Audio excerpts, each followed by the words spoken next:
Hello, नमस्ते। मैं doctor Ajay, medicine specialist. As a medicine specialist आज मैं आप लोगों को समझाने जा रहा हूँ दवाई कैसे काम करता है। जैसे फॉर एग्जांपल किसी को बुखार आया तो बुखार कैसे काम करेगा। फॉर एग्जांपल किसी का सर दर्द हो, तो एग्जांपल छोटा सा लेते हैं, किसी को सर दर्द हो तो सर दर्द कैसे ठीक होता है।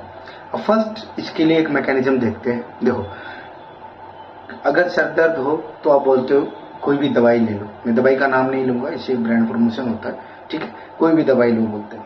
सर दर्द का आपने दवाई लिया तो वो दवाई अपने बाई ओरली लिया, मतलब मुंह से आपने दवाई लिया तो वो हमें ओसोफेगिस के थ्रू हमारे स्टोमक में जाता है, जिसको फूड पाइप बोलते हैं। जो खाने की नली है उसके थ्रू वो स्टोमक में जाता है। तो स्टोमक में जाके क्या करता है, वो ब्रेक डाउन होता है, छोटे छोटे टुकड़े में जाता है। वो छोटे छोटे टुकड़े में जाके क्या करता है, तो फिर उसके बाद लार्ज इंटेस्टाइन, स्मॉल इंटेस्टाइन होता है। तो उसके बाद वो सारे के सारे स्मॉल इंटेस्टाइन कोई लार्ज इंटेस्टाइन में जाते हैं। तो मोस्टली जितने भी जो छोटे छोटे पार्टिकल है वो स्मॉल इंटेस्टाइन में जाके वहां पे जाके सिक्रेशन होते हैं। तो स्मॉल इंटेस्टाइन में ही से ही वो सारे ब्लड स्ट्रीम के थ्रू पूरा बॉडी के अंदर घूमता ही रहता है। ठीक है, यहाँ तक समझ में आया। फर्स्ट क्या होता है, कोई भी टैबलेट लिया वो फूड पाइप के थ्रू जाता है। जाने के बाद कहाँ जाएगा, हमारे स्टोमक में जाएगा, जिसे पेट बोलते हैं। पेट में जाएगा, पेट में जाने के बाद छोटे छोटे टुकड़े में होता है।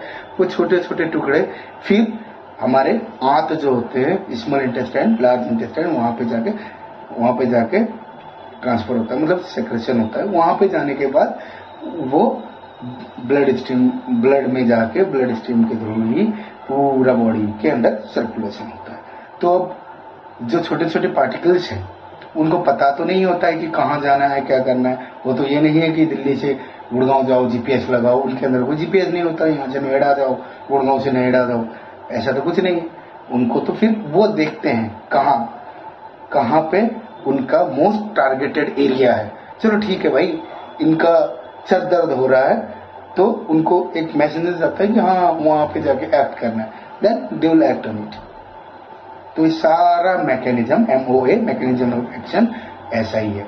ये अगर क्लिनिकली जाओगे फार्माकोडायनेमिक, काइनेटिक्स, जिसमें एडमिनिस्ट्रेशन वगैरह सारा कुछ पढ़ना पड़ता है ना। How the drug act on the body, how the body acts on the drug, सारा पढ़ना पड़ता है। बट एज ए एक आम इंसान, एज अ मतलब एक नॉर्मल ह्यूमन बीइंग, हमें भी समझ में आना चाहिए। एक दवाई मुंह से लेते हैं बट सर दर्द कैसे ठीक होता है, ऐसे ठीक होता है। ठीक है, अगर आपको ये वीडियो अच्छा लगे, अगर ऐसा ही वीडियो फर्दर चाहिए, स्टे ट्यून, मेरे YouTube चैनल को सब्सक्राइब करिए। अगर आपको ये वीडियो सच में बहुत अच्छा लगे तो अपने फ्रेंड के साथ शेयर करिए। अगर ये YouTube मेरा मतलब कि जो परफॉर्मेंस है उसके बारे में कुछ आपको कमेंट्स करने हैं तो कमेंट करिए, बोलिए कि ये चीज़ इम्प्रूव करनी है। ठीक है, थैंक यू सो मच।